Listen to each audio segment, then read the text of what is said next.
Season 2, Episode 4. So you thought we were racist before.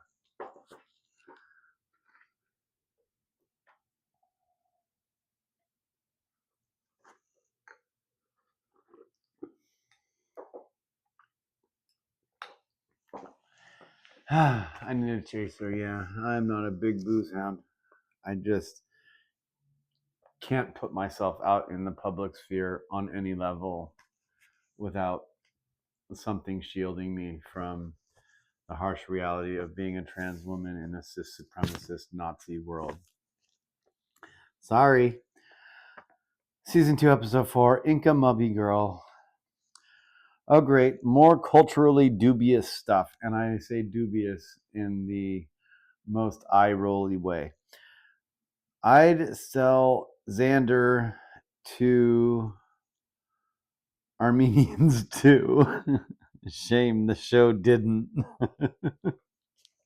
Yeah, sell him to Armenians. That would have been wonderful. Rodney, worst character ever? Probably. I'm sure that someone has probably done something about how he's definitely coded as autistic in the same way that Elon Musk is coded as autistic.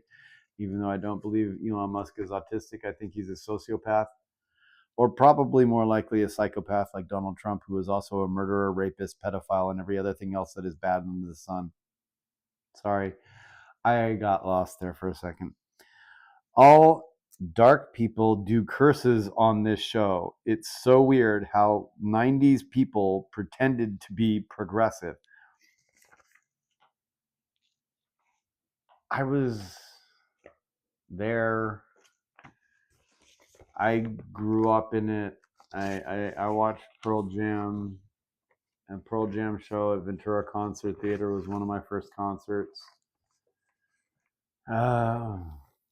Jane's Addiction and Red Hot Chili Peppers was another early concert where I got thrown into a pit by people who didn't care if I lived or died.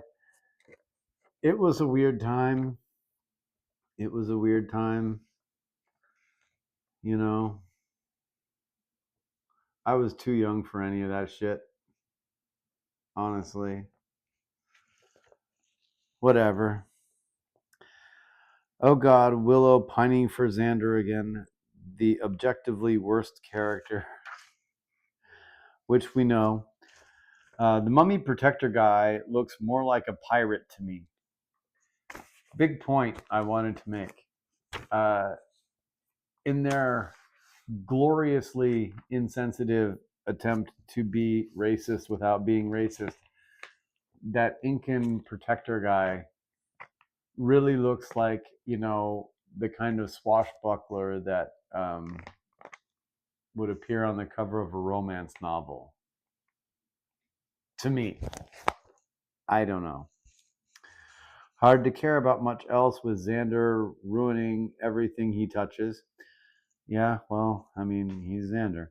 Objectively the worst character ever written. Museums. Oh no, more Xander and his mummy girlfriend. Mummies get such a bad rap. And I think that's one of the things in the whole World of Darkness thing that I like so much about mummies is they're legitimately good guys. They're actually fighting against serious, legitimate evil. Right?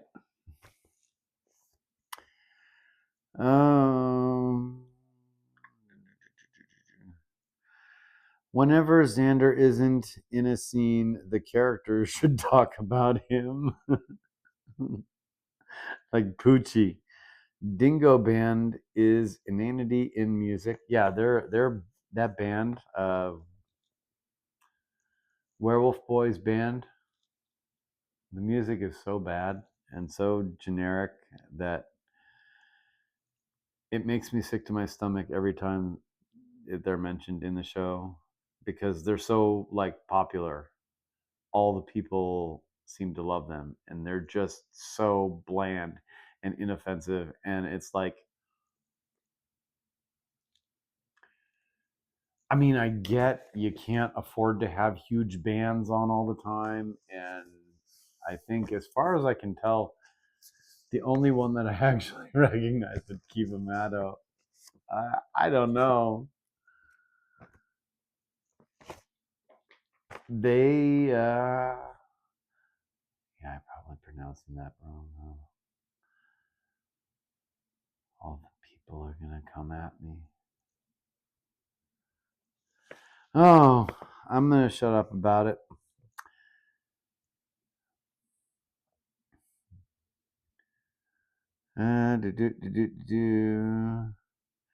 Every culturally insensitive outfit we can find. They got them from like Spirit Halloween or something, um, Indian costume, some shit like that, right?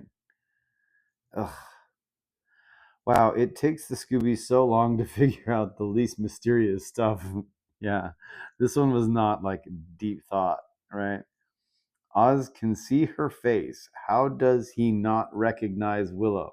Like, over the next few episodes, he like, is his character just that dumb? Is that, maybe that's it? Maybe that's it. Maybe what they're really saying with the character of Oz is that werewolves are dumb because the show was written by autumn people working for Pentex. Christian autumn people. Like, they tried to get into the celestial chorus, but they were unable to awaken. So they turned bitter and became autumn people working for Pentex. And that's who wrote the show. Is that Joss Whedon's origin story? No way. If anyone ever watched this, they would be like turning it into a conspiracy theory. Jonathan was like so woven into the show, and then one of the great characters in the show is Jonathan, and he is just so in the back. He's like broccoli on Star Trek: The Next Generation, where he just shows up in such minor capacities in the background with one line here or there, and then because of his just